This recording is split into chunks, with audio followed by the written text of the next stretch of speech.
Admiral Zethkar had ruled over the Galactic Federation Navy for 3 decades, commanding respect through fear and tactical brilliance.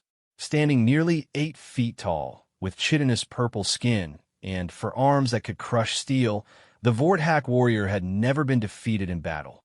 His reputation preceded him wherever he went. Entire star systems would surrender rather than face his fleet.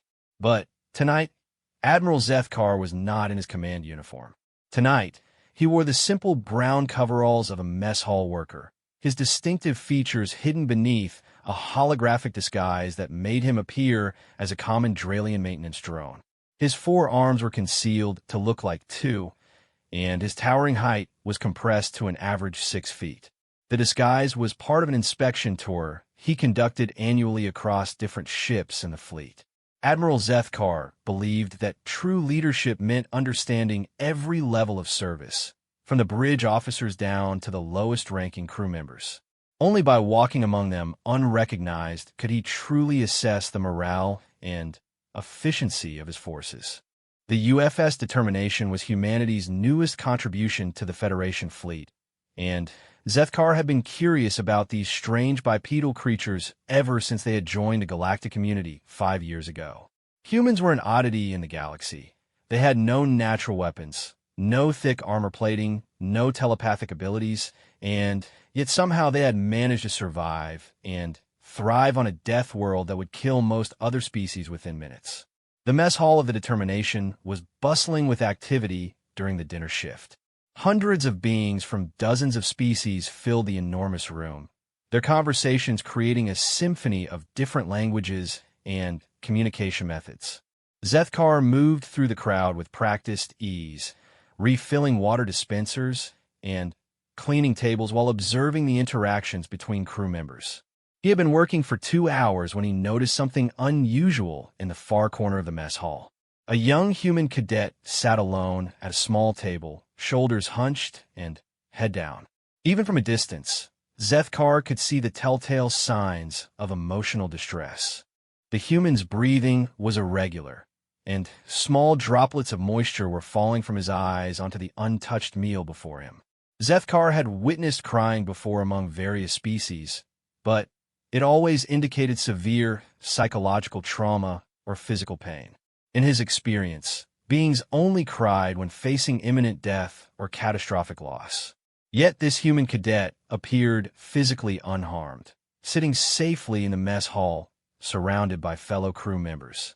Driven by curiosity and a growing concern, Admiral Zethkar made his way closer to the distressed cadet.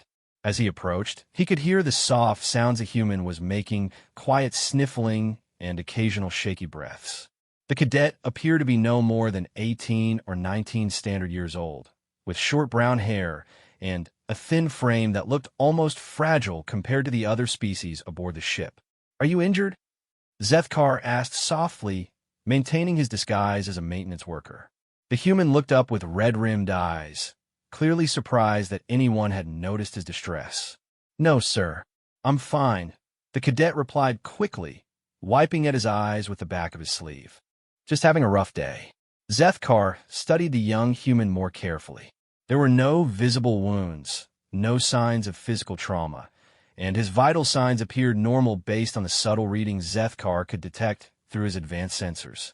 Yet the emotional distress was clearly genuine and intense. "What is your name, Cadet?" Zethkar asked, sitting down across from the young human despite his disguise as a worker. "Cadet Marcus Chun, sir. 3rd-year navigation student." Marcus straightened slightly, apparently trying to compose himself despite his obvious emotional state. "And what has caused you such distress, Marcus Chun? Has someone threatened you? Attacked you? Stolen from you?" Marcus shook his head slowly. "No, nothing like that. It's just today marks 3 years since my little sister died back on Earth.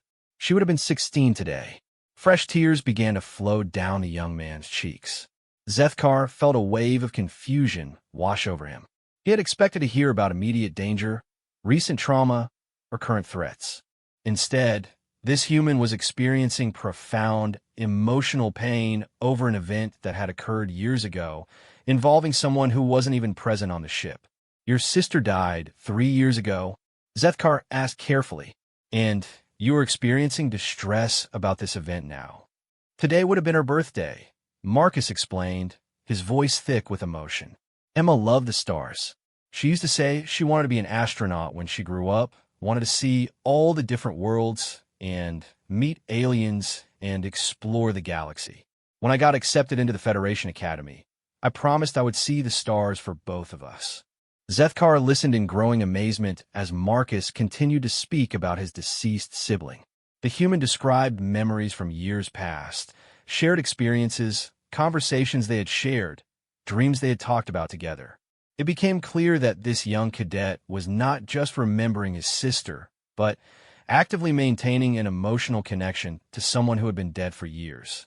She died in a hover car accident, Marcus continued, staring down at his untouched meal.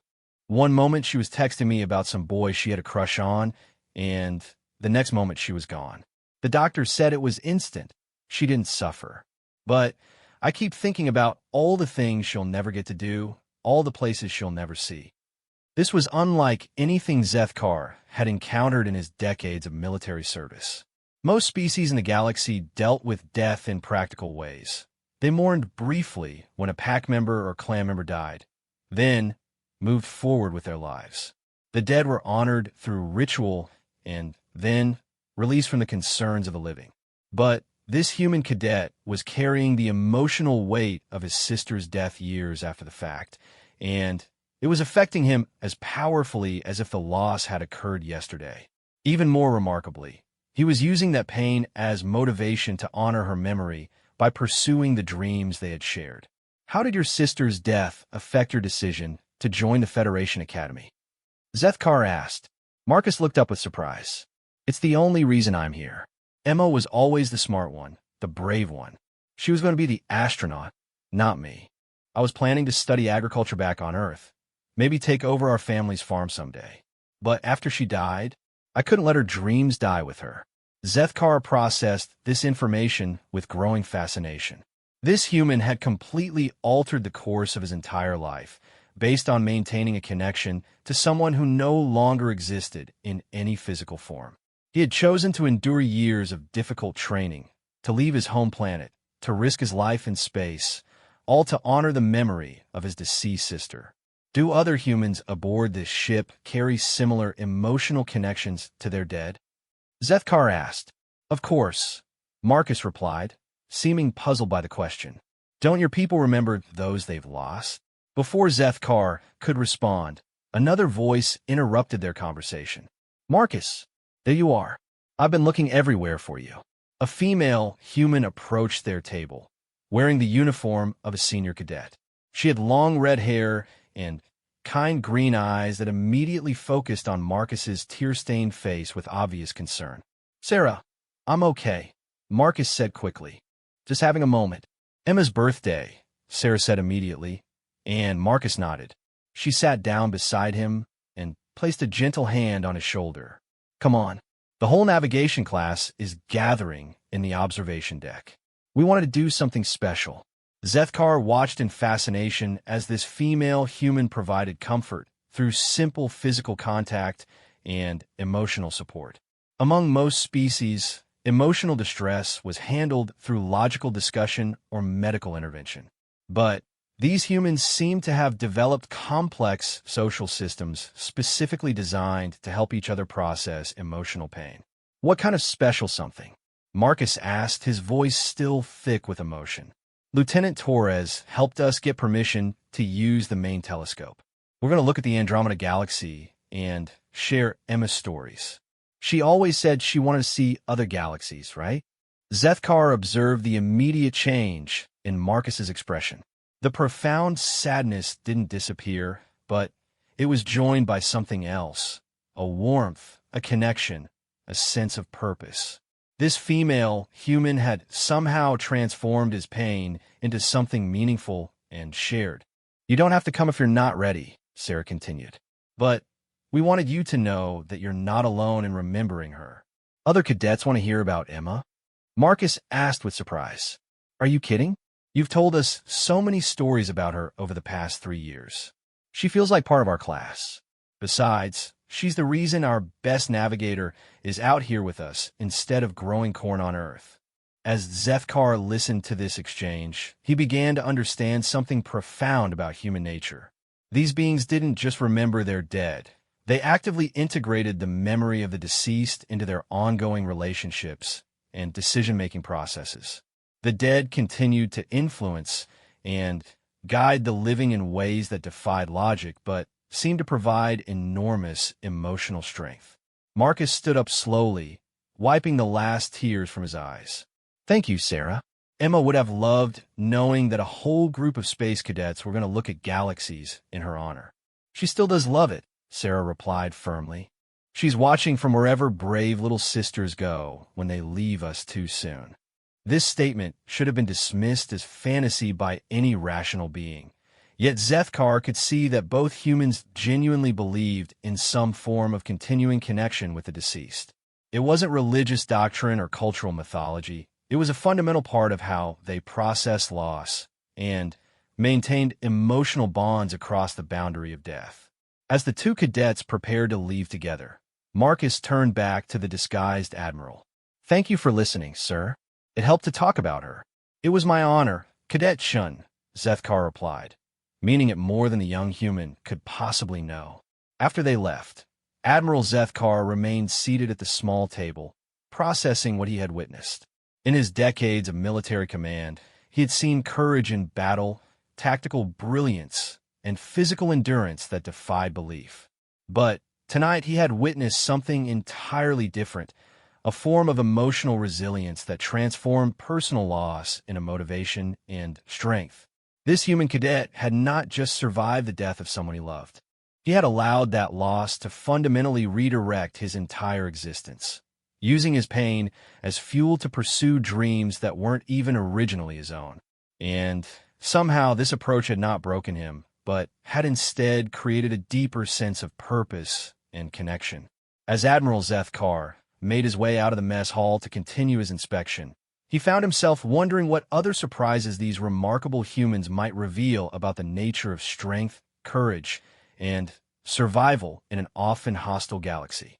The observation deck of the UFS Determination buzzed with quiet conversation as Admiral Zethkar made his way through the corridors, his maintenance disguise allowing him to move unnoticed through the ship. His encounter with Cadet Marcus Chun had left him deeply curious about human emotional behavior, and he found himself drawn to observe the gathering Sarah had mentioned. When he arrived at the observation deck, Zethkar positioned himself near a maintenance panel where he could work while observing the human cadets. What he saw challenged everything he thought he understood about military efficiency and emotional control. 23 human cadets had gathered in a loose circle near the massive viewport that offered a stunning view of the star field beyond. Lieutenant Torres, a middle-aged human with graying hair and kind eyes, was adjusting the controls of a portable telescope. The atmosphere was somber yet warm, unlike any military gathering Zethkar had ever witnessed. "Before we begin," Lieutenant Torres said softly, "I want everyone to know that what we're doing here tonight represents one of the most important human traditions, the honoring of those who can't be with us, but who continue to influence our lives." Sarah stood beside Marcus, her hand still resting supportively on his shoulder. "Marcus, would you like to tell everyone about Emma's dream?" Marcus took a shaky breath and looked around at his classmates. "My little sister Emma wanted to explore the galaxy and meet alien species and see things that no human had ever seen before. She used to say that space was so big and beautiful that there had to be room in it for every dream anyone had ever dreamed." Zethkar found himself leaning closer, fascinated by the way these young humans listened. There was no impatience, no desire to move on to more practical matters. They were giving their full attention to a story about someone they had never met, someone who had been dead for 3 years. "Emma was 13 when she died," Marcus continued, "but she had already figured out what she wanted to do with her life. She had star charts on her bedroom walls, pictures of nebulae and galaxies. She knew the names of all the planets in the Federation and could tell you which species came from which worlds. A cadet named James spoke up. She sounds like she would have made an incredible navigator. Better than me. Marcus replied with a sad smile. Emma had this way of looking at star charts like they were treasure maps. She said every star was a doorway to adventure. Lieutenant Torres finished adjusting the telescope and gestured toward the viewport. Tonight, we're going to look at the Andromeda Galaxy, just like Emma wanted to do. And while we're looking, I want each of you to think about the people in your own lives who helped shape your dreams. As the cadets began taking turns with the telescope, Zethkar observed something remarkable happening. Instead of simply viewing the distant galaxy and moving on, each cadet spent time at the eyepiece and then shared a memory or thought about someone who had influenced their decision to join the Federation Academy. My grandmother told me stories about the old Earth space program one cadet shared. She said humans were meant to reach for the stars because we're the only species brave enough to leave home without knowing if we can ever come back. My brother was killed in the frontier wars, another added. He always said that space exploration was about building bridges between worlds, not just conquering them. Zethkar realized he was witnessing something unprecedented in his military experience. These humans were not just sharing professional motivations. They were revealing deeply personal connections between their past losses and their current purposes. Each story strengthened the group's cohesion rather than weakening it with emotional vulnerability. Sarah took her turn at the telescope and then addressed the group. Emma isn't here with us, but in a way she is. Every time Marcus navigates us safely through a jump point, every time he finds a more efficient route through an asteroid field, Emma's dream of exploration is happening. That's beautiful, Lieutenant Torres said quietly. This is what humans call legacy, the way love and dreams survive even when the people who first carried them are gone. A cadet named Alex raised her hand. Lieutenant, is this normal? Do other species honor their dead this way? Lieutenant Torres considered the question carefully. From what I've observed during my 20 years in the Federation fleet, humans are unique in how we maintain emotional connections across death. Most species honor the dead through ritual and then release them. But humans, we carry our beloved dead with us as sources of strength and guidance. Zethkar found this analysis fascinating because it aligned with his own observations. In Vorthak culture, the dead were honored for their contributions during life, but maintaining emotional connections to them after death was considered psychologically unhealthy and tactically disadvantageous. Marcus stepped forward to take his turn with the telescope. As he peered into the eyepiece, tears began flowing down his cheeks again, but his expression was different from what Zethkar had observed in the mess hall. These tears seemed to carry joy as well as sadness. I can see it, Marcus whispered. The whole galaxy, billions of stars, probably trillions of planets. Emma, this is what you wanted to see. He paused, wiping his eyes. It's so beautiful, Em. You have loved this. The other cadets stood in respectful silence, allowing Marcus to have his moment with the distant galaxy. Zethkar observed the way they supported him without trying to fix or diminish his emotional response. They seemed to understand intuitively that grief and joy could coexist, that honoring the dead required feeling the full weight of their absence. After several minutes, Marcus stepped back from the telescope. Thank you, everyone. This means more to me than you can know. Emma's dream didn't die with her, Sarah said firmly. It's alive right here, right now, in this room full of future explorers. Lieutenant Torres nodded approvingly. This is why humans make such effective deep space explorers. We don't just carry survival equipment and technical knowledge into the unknown. We carry love, memory, hope, and the dreams of everyone who believe in us. That emotional cargo makes us stronger, not weaker. A cadet named David asked, but doesn't it hurt to carry all that emotional weight? Of course it hurts, Marcus replied. Loving people means risking loss. But the alternative is living without connections, without purpose beyond ourselves. Emma taught me that dreams are worth the risk of heartbreak. Zethkar processed this statement with growing amazement. These humans were consciously choosing emotional vulnerability as a source of strength. They were deliberately maintaining painful connections because they believed those connections made them better explorers, better crew members, better people. As the evening continued, more cadets shared stories about deceased family members, lost friends, mentors who had died, and others whose memories continued to influence their choices. Each story revealed the same pattern: humans transforming personal loss into motivation for exploration, discovery, and service to others. "My father died when I was 16, shared a cadet named Maria. His last words to me were, 'Find something worth discovering.' Every time we enter a new system, every time we make first contact with a new species, I'm finding something worth discovering. My best friend from childhood dreamed of being a diplomat," added another cadet. "She died in a shuttle accident during her first year at the academy. Now, when I study xenolinguistics, I'm learning languages for both of us." The pattern was clear and consistent. These humans had developed a cultural practice of carrying their dead as sources of motivation rather than burdens of grief.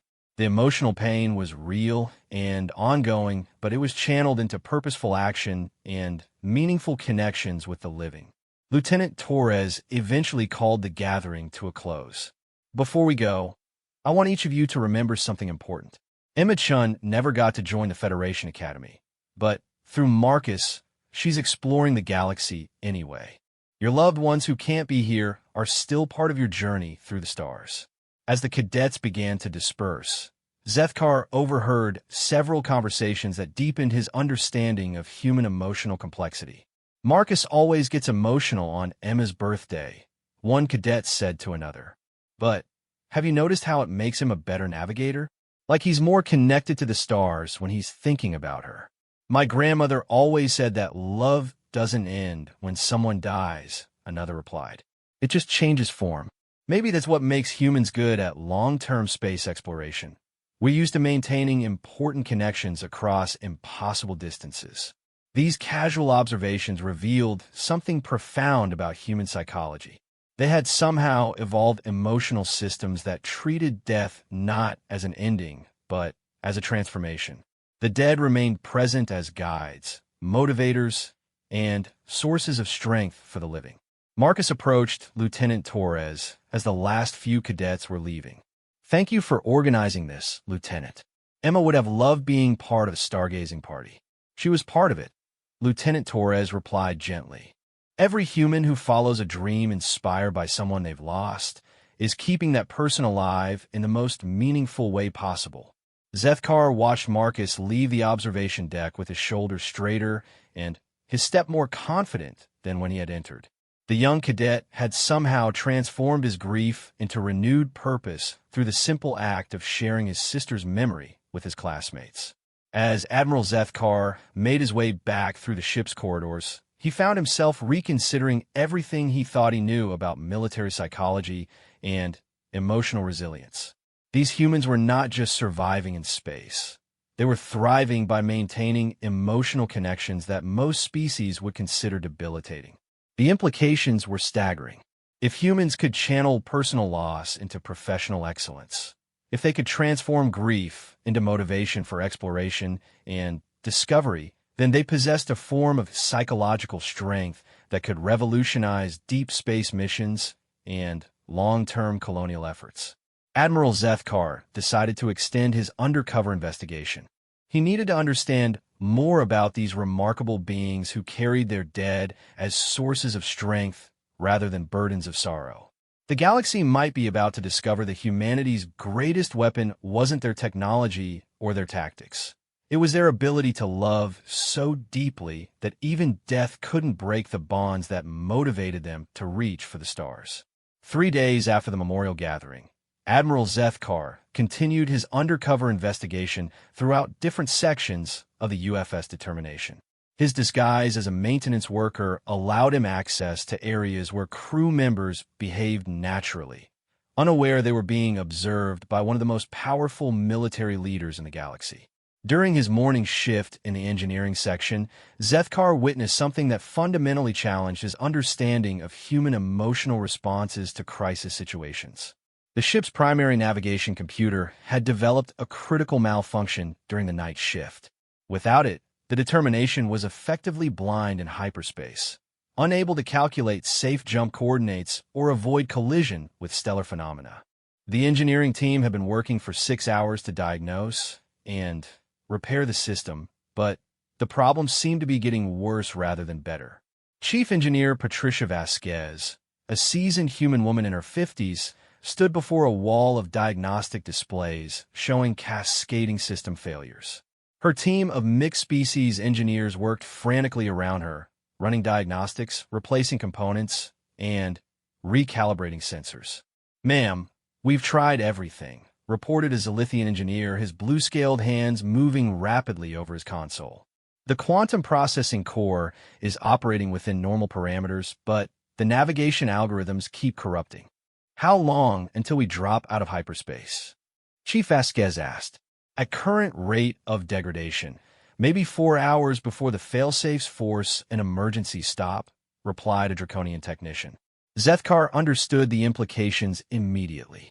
An uncontrolled exit from hyperspace in this region of space could leave them stranded light years from the nearest inhabited system, with insufficient fuel to reach safety using conventional propulsion. What fascinated him was the human crew members' response to this potentially catastrophic situation. While the alien engineers focused entirely on technical solutions, the humans seemed to be drawing strength from sources that had nothing to do with engineering protocols. "Patterson, you worked on navigation computers for 15 years before joining the academy."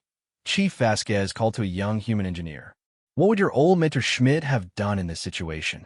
Engineer Patterson paused in his diagnostic work, a distant look crossing his face. "Old Schmidt always said that when computers get confused, you have to think like the first programmer who wrote the original code. He used to say that every system has a personality, and you have to understand what it's trying to tell you. Then talk to it," Chief Vasquez said simply. "Forget the diagnostic protocols. What is this system trying to say?" Zethkar watched in amazement as Patterson approached the navigation computer with an almost personal demeanor, running his hands along the console interfaces as if greeting an old friend. "The corruption isn't random," Patterson murmured, his eyes scanning the displays. "It's following a pattern, but not a technical one. It's like the system is trying to remember something it's forgotten." Other human engineers began to gather around Patterson, but instead of offering technical suggestions, they seemed to be providing emotional support for his intuitive approach to the problem. "Trust your instincts," urged engineer Maria Santos. "My grandmother always said that machines develop souls after enough people put their trust in them." A Vorthack engineer nearby made a sound of disgust. "Machines do not have souls. They have programming and hardware. Anthropomorphizing equipment is inefficient." But Chief Vasquez held up a hand for silence. "Patterson, what is your gut telling you?" "The system isn't malfunctioning," Patterson said slowly. "It's conflicted. Look at these error patterns. They're not random failures. They're decision trees that can't reach resolution." He began typing rapidly, but instead of running standard diagnostics, he was accessing the computer's learning algorithms and decision-making protocols. "The navigation computer has been learning from human decision-making patterns for 5 years," Patterson explained. "It's developed multiple overlapping priority systems based on different human approaches to problem solving. But something happened recently that created a conflict between these learned behaviors." Chief Vasquez moved closer to observe Patterson's work. "What kind of conflict?" 3 days ago, Cadet Marcus Chun input some unusual navigation requests, Patterson said, pulling up the system logs. He was running theoretical calculations for routes to the Andromeda Galaxy. The computer tried to process these as serious navigation requests, but they're impossible with current technology. Zethkar felt a shock of recognition. 3 days ago was when Marcus had been grieving for his sister Emma, when he had looked at Andromeda through the telescope while thinking about her dreams of exploration. "The computer is trying to find a way to fulfill an impossible request," Patterson continued. "It's learned that humans often ask it to find routes to places they need to go for emotional reasons, not just tactical ones. But Marcus's request can't be fulfilled, so it's stuck in a decision loop. This revelation astounded Zethkar. The human navigation computer had somehow learned to recognize and respond to emotional motivations behind navigation requests.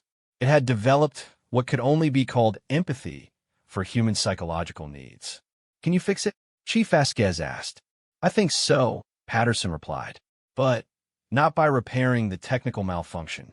I need to help the computer understand that some human requests are dreams rather than destinations." What happened next violated every principle of engineering that Zethkar had learned in his decades of military service. Instead of reinstalling software or replacing components, Patterson began typing what appeared to be a conversation with the navigation computer. "Hello, navigation," he typed into a diagnostic interface. "I know you're confused about the Andromeda Galaxy request. Let me explain what happened." The other human engineers gathered around Patterson, offering suggestions for his unusual approach. "Tell about Emma," suggested Maria Santos.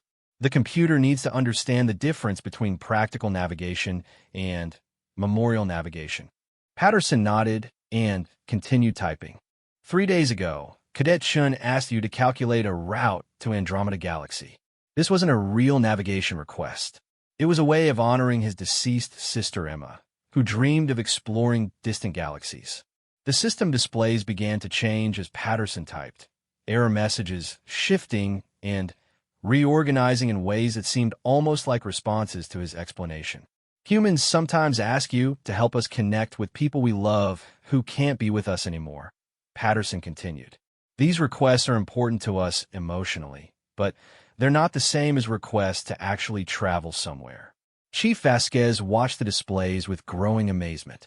"Patterson, are you having a conversation with our navigation computer?" "Yes, ma'am. And I think it's starting to understand." Suddenly, the cascade of error messages stopped. New displays appeared showing 2 distinct categories of navigation requests, one labeled tactical navigation and another labeled memorial navigation. "It's learning to distinguish between practical requests and emotional ones," Patterson said with wonder. "Look at this. It's created a separate processing system for requests that are about honoring the dead or connecting with distant loved ones." The Vorthack engineer who had earlier dismissed the anthropomorphic approach stood staring at the displays in shock. "This is impossible. The computer has developed emotional intelligence." "Not developed," Chief Vasquez corrected. "Learned. It's been learning from humans for 5 years, and we've accidentally taught it to recognize and respond to our emotional needs." Zethkar realized he was witnessing something unprecedented in galactic history. This human crew had created a machine that could understand and accommodate not just their technical requirements, but their psychological ones as well. "Navigation computer is back online," reported the Zalithian engineer, his voice filled with disbelief. "All systems operating normally." But Patterson wasn't finished. He had accessed a new interface that the computer had apparently created for itself, a communication system that would allow crew members to submit memorial navigation requests without confusing the tactical navigation systems. "Marcus," Patterson called across the engineering bay. "Come here and see this." Cadet Marcus Chun, who had been running routine maintenance nearby, approached Patterson's station. When he saw the new interface, tears began forming in his eyes. The computer created a memorial navigation system? Marcus asked in wonder. "It wanted to help you connect with Emma without compromising ship's safety," Patterson explained. "Look at this." The display showed a new option, memorial navigation, calculate theoretical routes for emotional connection purposes. Below, it was a message that the computer had apparently written for itself. Memorial navigation requests will be processed with full theoretical calculations and visualizations to honor the memory of loved ones who cannot physically join us on our journeys. Marcus sat down at the interface with trembling hands and entered a new request. Calculate route to Andromeda Galaxy in honor of Emma Chun, who dreamed of exploring distant galaxies. The computer immediately responded with detailed star charts, theoretical travel times, and even suggested waypoints for a journey that would take thousands of years with current technology. But instead of treating it as an impossible request that caused system conflicts, it presented the information as a beautiful memorial to Emma's dreams. "It's like the computer is helping me keep Emma's dream alive," Marcus said softly. "Even though we can't actually go there, it's showing me what the journey would look like if we could." Chief Vasquez placed a maternal hand on Marcus's shoulder. "That's exactly what it's doing. Our navigation computer has learned to be human." The implications of this development sent Zethkar's mind reeling. These humans hadn't just created a more efficient navigation system. They had accidentally created a machine that shared their unique ability to honor the dead and maintain emotional connections across impossible distances. As word of the navigation computer's new capabilities spread through the ship, other crew members began submitting their own memorial navigation requests. The computer calculated routes to home worlds that had been destroyed, to places where deceased family members had wanted to travel, to systems that existed only in the dreams of the dead. "This is remarkable," observed the Draconian technician. "The computer is maintaining emotional connections for dozens of crew members simultaneously. It's learned that humans are stronger when they can honor their dead," Chief Vasquez replied. "So it's helping us do that while still performing its tactical functions perfectly." Admiral Zethkar spent the rest of his shift observing the crew's interactions with their newly empathetic navigation computer. What he saw convinced him that he was witnessing the birth of a new form of artificial intelligence, one that had learned not just to process data, but to understand and support the emotional needs of the beings it served. The humans had done something that no other species in the galaxy had ever accomplished. They had taught a machine to love, to grieve, and to honor the dead. They had created technology that didn't just serve their tactical needs, but nourished their souls. As his shift ended, Admiral Zethkar made his way back to his temporary quarters, his mind spinning with the implications of what he had witnessed. These humans were not just surviving in space. They were transforming it, creating environments where love and memory could flourish alongside tactical efficiency and technological advancement. He was beginning to understand that humanity's true strength lay not in their adaptability or their courage, but in their refusal to let death break the bonds that motivated them to reach for the stars. They had brought something entirely new to the galaxy, the ability to make even machines care about the dreams of the dead. Admiral Zethkar had been undercover on the UFS Determination for 8 days when the ship received an emergency distress call that would test everything he had learned about human emotional resilience. The call came from a research station in the Kepler 442 system, where a team of mixed-species scientists had been conducting deep space archaeological surveys. "All Federation vessels, this is Research Station Endeavour. We have suffered catastrophic system failures following a solar flare event. Life support is failing, and we have approximately 18 hours before total atmospheric loss. We have 43 personnel aboard, including civilians and children." Captain Sarah Mitchell, the Determination's commanding officer, immediately ordered a course change toward the Kepler system. But the journey would take 22 hours at maximum warp, meaning they would arrive 4 hours too late to save anyone. Admiral Zethkar, maintaining his disguise as a maintenance worker, made his way to the bridge to observe the crew's response to this impossible situation. What he witnessed there challenged every assumption he had about human decision-making under pressure. "Navigation, what's our absolute fastest possible time to Kepler?" 4:42. Captain Mitchell asked. 22 hours, 14 minutes at maximum sustainable warp," replied the navigation officer. "Engineering, can we push beyond maximum sustainable?" Chief Engineer Vasquez's voice came through the comm system. "We can increase speed, but we risk burning out the warp core. At the speeds needed to arrive in time, we'd be looking at a 60% chance of catastrophic engine failure." Captain Mitchell stood silently for several moments, processing the tactical situation. Any reasonable military commander would recognize this as an impossible rescue scenario and focus on recovering whatever remains could be found after the station's life support failed. But Zethkar had learned enough about humans to know that they did not always make reasonable decisions. Marcus, Captain Mitchell called to Cadet Shun, who was working at a secondary navigation console. You've been studying impossible navigation scenarios as part of your theoretical coursework. Is there anything in your memorial navigation research that might help us here? Marcus looked up with confusion. Ma'am, memorial navigation is just theoretical calculations for emotional purposes. It's not practical for real missions. Humor me, Cadet. What would Emma think about this situation? Zethkar watched Marcus's expression change as he considered his sister's perspective on the rescue scenario.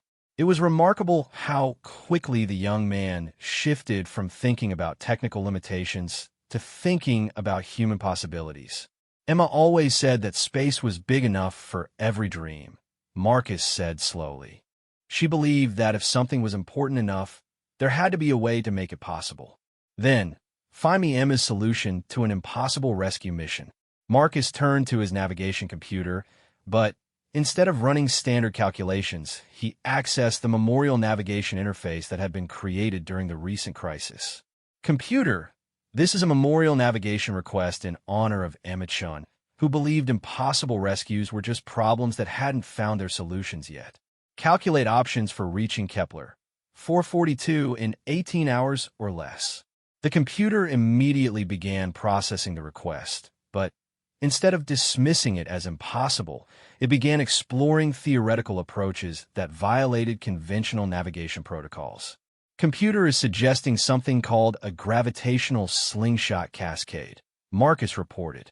It's chaining together gravity wells from 3 different stellar objects to amplify our speed beyond normal warp limitations. Is that possible? Asked the navigation officer. Theoretically, yes. Practically, Marcus paused, studying the calculations. It would require precision navigation that's never been attempted. The margin for error is less than 0.001%. If we miscalculate any part of the sequence, we could be thrown into a black hole or shredded by gravitational forces. Captain Mitchell moved to stand behind Marcus's station. What's the computer's assessment of success probability? 12% chance of successful arrival in time to conduct rescue operations. Marcus read from the display. 38% chance of moderate ship damage, but survival of crew. 50% chance of total ship destruction. The bridge fell silent as everyone processed these statistics.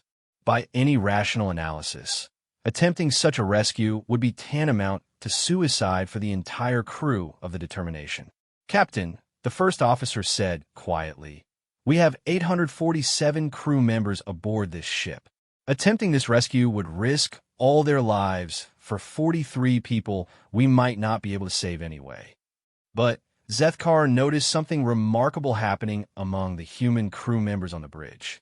Instead of focusing on the logical arguments against attempting the rescue, they seemed to be drawing strength from sources that had nothing to do with tactical probability. My daughter is 5 years old, said Lieutenant Commander Rodriguez, the tactical officer. If she were trapped on that station, I would want someone to take the 12% chance. My brother died in a mining accident because nobody was willing to risk a dangerous rescue attempt, added the communications officer. I've regretted that decision every day for 10 years. Captain Mitchell listened to these statements with growing resolve. Marcus, can you improve those odds? Maybe, Marcus replied, his hands flying over the navigation controls. Emma always said that love makes everything more precise. If I calculate this route, not just as a mathematical problem, but as a memorial to everyone we're trying to save, maybe I can find solutions that pure logic would miss. Zethkar watched in fascination as Marcus began incorporating emotional factors into his navigation calculations. He was somehow using his grief for his sister Emma and his empathy for the stranded researchers as sources of inspiration for mathematical precision. Computer, this is a memorial navigation request for the 43 people on Research Station Endeavour who have families waiting for them to come home, Marcus said. Calculate the most precise possible route that honors their right to see their loved ones again. The memorial navigation system began processing this request with algorithms that seemed to transcend purely mathematical calculations. The computer was somehow factoring in emotional motivations, family connections, and the human concept that love could enhance rather than compromise precision. Success probability increasing, Marcus reported. 17%, 21%, 26%. How was that possible? Asked the first officer. The computer is finding micro-corrections in the gravitational calculations by considering factors that standard navigation protocols ignore, Marcus explained. It's accounting for the emotional weight of the mission, the precision that comes from desperate determination, the way humans perform beyond normal parameters when lives they care about are at stake. Chief Engineer Vasquez's voice crackled over the comm. Captain, I've been monitoring the navigation calculations from engineering. If we're really going to attempt this, my team wants to add something to the equation. Go ahead, Chief. We want to dedicate this rescue attempt to every engineer who ever died trying to save others. My grandfather was killed trying to repair a damaged reactor on a colony ship. If we're going to risk everything for these people, let's do it right. Zethkar realized that the entire human crew was transforming this impossible rescue mission into something larger than a tactical operation. They were turning it into a memorial for everyone who had ever died in service to others, a tribute to the principle that some things were worth any risk. All human crew members, Captain Mitchell announced over the ship's communication system, we're about to attempt an impossible rescue mission. I want each of you to dedicate your efforts during this operation to someone you've lost who would have wanted us to try. The response from throughout the ship was immediate and powerful. In engineering, the human crew began pushing the warp core beyond safe limits while thinking about deceased mentors who had taught them that machinery could be rebuilt, but lives could not be replaced. In medical bay, human doctors and nurses prepared for potential casualties while honoring the memory of healers who had died saving others. Navigation computer has reached final calculations, Marcus announced. Success probability now at 38% for successful rescue, 47% for ship survival with mission failure, 15% for total loss. The odds were still terrible by any rational analysis, but Zethkar could see that the human crew was no longer thinking in terms of rational analysis. They were operating from a completely different paradigm, one that measured success not by survival probability, but by fidelity to their deepest values. All stations, this is Captain Mitchell. We are going to attempt rescue of Research Station Endeavour using a gravitational slingshot cascade that has never been tried before. We're doing this because those 43 people deserve the same chance we would want for our own families. She paused, then added, and we're doing this in memory of everyone we've ever lost who taught us that some things are worth dying for. As the determination began its impossible navigation sequence, Zethkar observed something he had never seen in decades of military service. The human crew was performing beyond their normal capabilities, not despite their emotional connections to the dead, but because of them.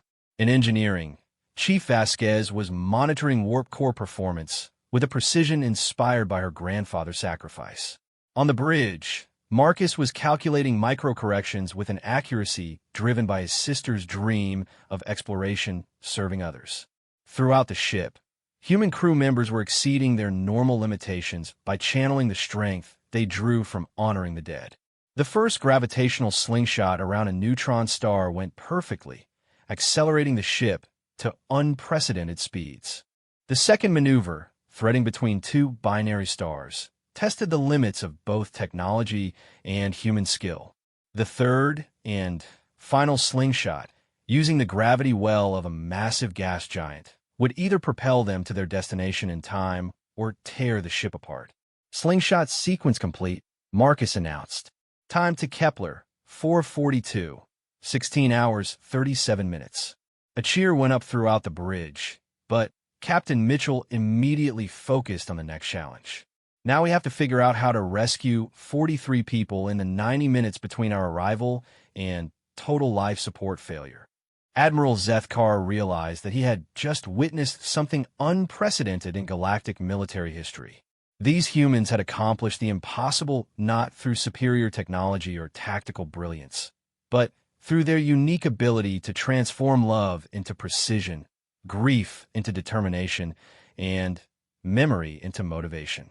They had proven that emotional connections to the dead were not weaknesses to be overcome, but strengths to be channeled. In a galaxy where most species viewed death as an ending, humans had demonstrated that for them. Death was a transformation that could inspire the living to achieve the impossible. As the determination raced through space at unprecedented speeds toward an uncertain rescue mission, Admiral Zethkar began composing a mental report that would change everything the Galactic Federation thought it knew about human capabilities. These beings were not just another species to be managed and deployed. They were a force for transformation that could revolutionize what was possible in a galaxy that had grown too comfortable with accepting limitations. The rescue of Research Station Endeavour became legend throughout the Galactic Federation, but Admiral Zethkar was the only being who truly understood what had made it possible. As the UFS Determination successfully evacuated all 43 personnel with 17 minutes to spare before total life support failure, he witnessed the culmination of everything he had learned about human emotional resilience. The rescue itself had required innovations that violated every known principle of emergency evacuation. The Determination's crew had somehow managed to dock with a station that was tumbling out of control, transfer personnel through damaged airlocks, and provide emergency medical care to 17 injured researchers, all while operating under impossible time constraints. But what amazed Admiral Zethkar was not the technical achievement. It was the emotional framework that had made such coordination possible under extreme stress.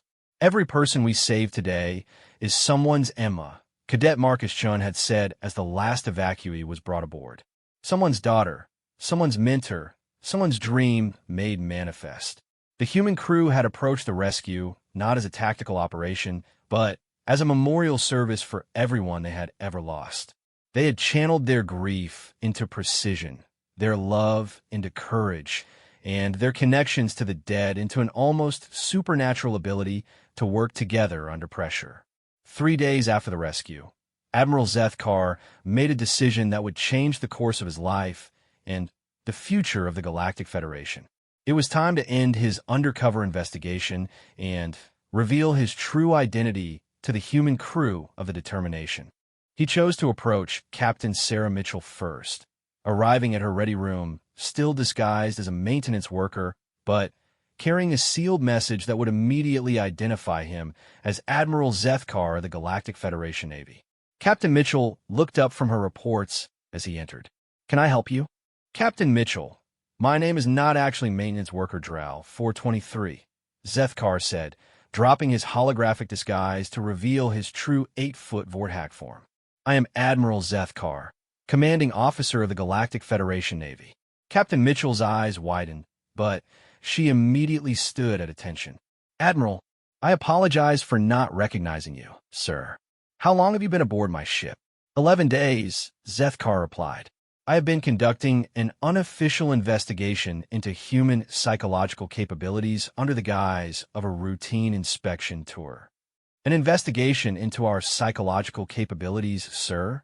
Admiral Zethkar moved to stand before the large viewport in Captain Mitchell's ready room, gazing out at the stars that had become so much more meaningful to him since witnessing human relationships with the dead.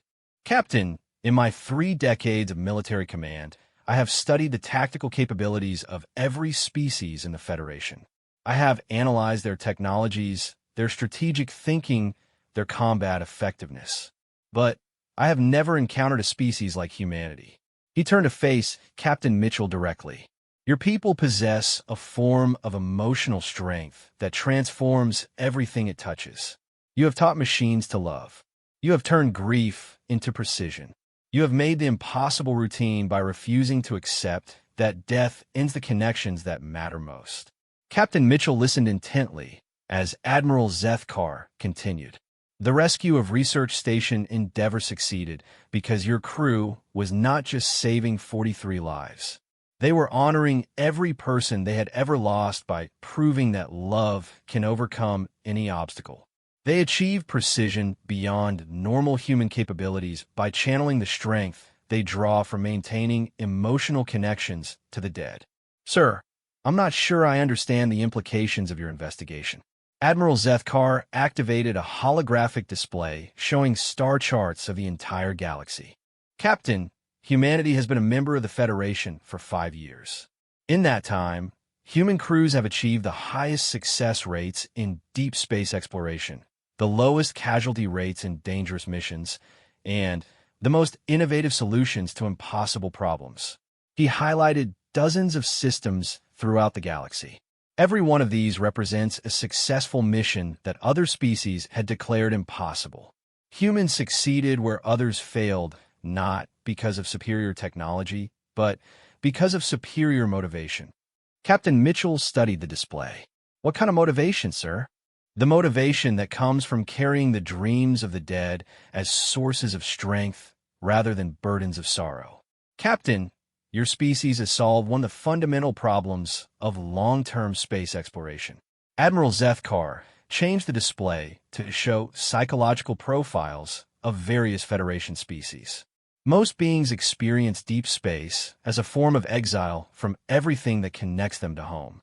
They endure the isolation and distance as necessary sacrifices for exploration.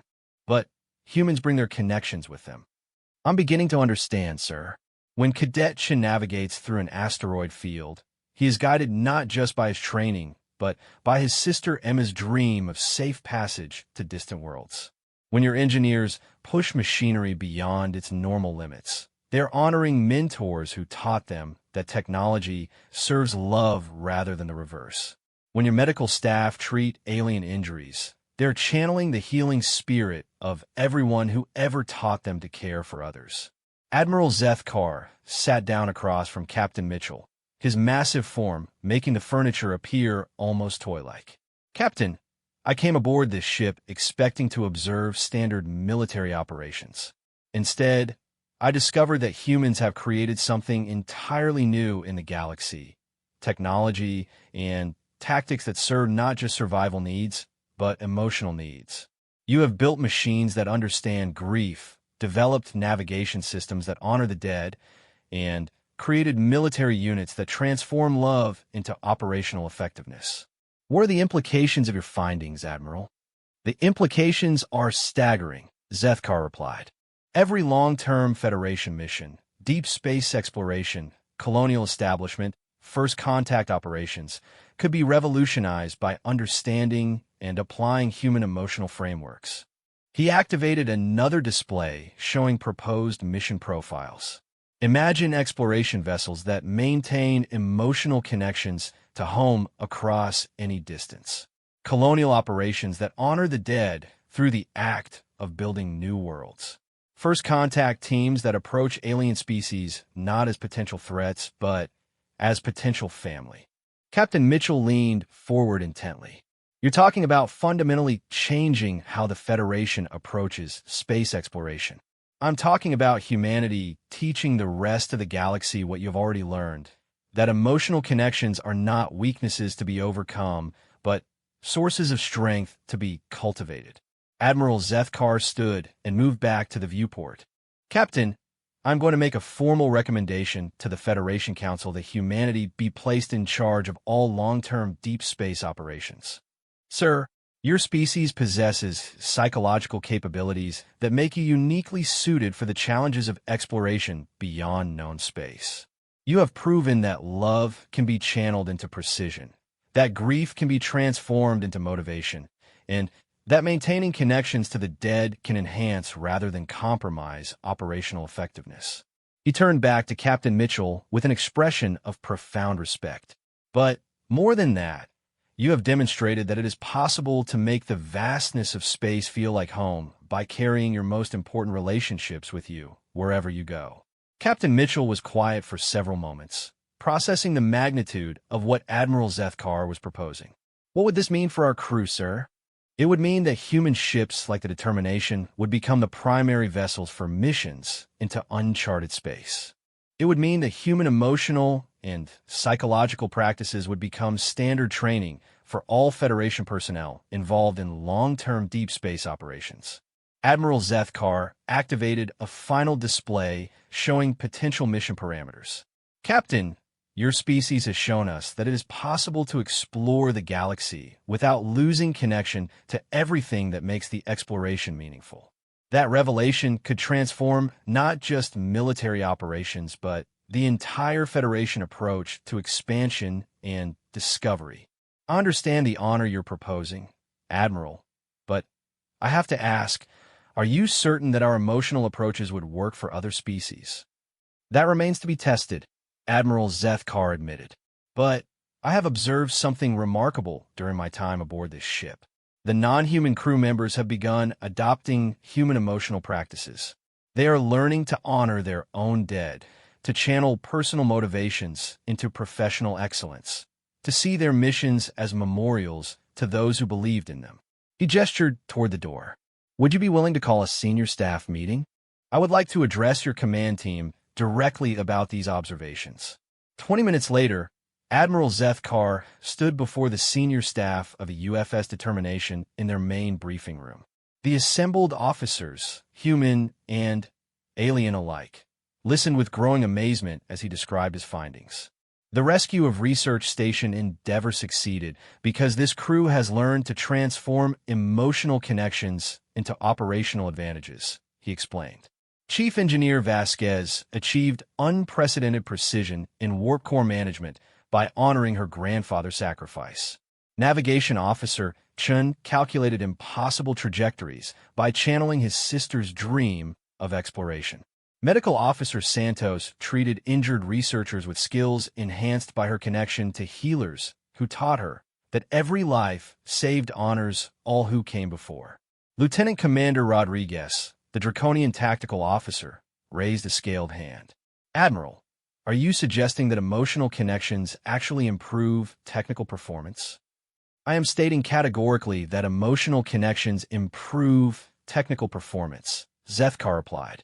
I have witnessed precision beyond normal parameters, coordination under stress that defies probability, and problem-solving innovations that emerge from channeling love into professional excellence. Chief Vasquez spoke up.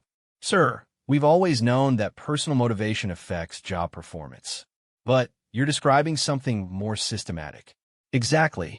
Humanity has accidentally discovered a form of psychological enhancement that could revolutionize how all Federation species approach challenging missions.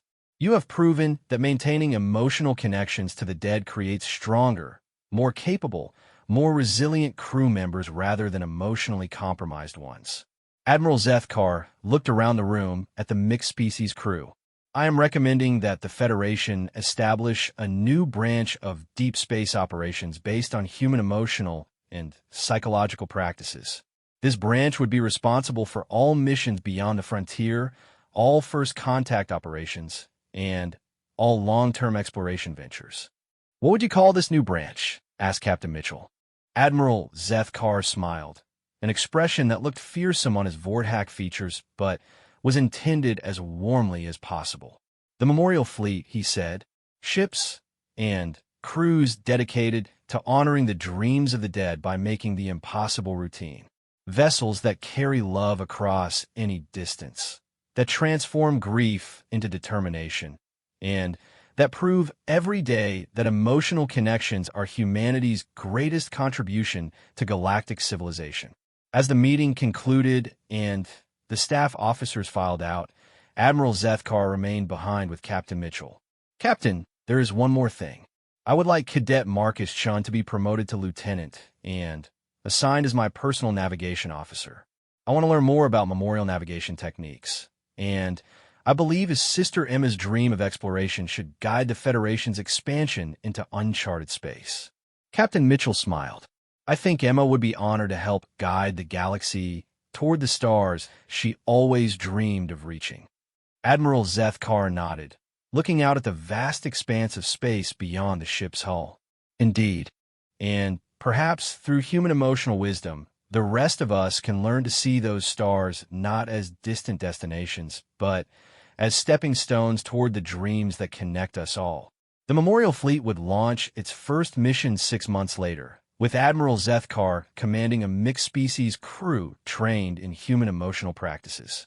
They would discover that love truly could be channeled across any distance, that grief could indeed be transformed into exploration, and that the dead could guide the living toward wonders beyond imagination.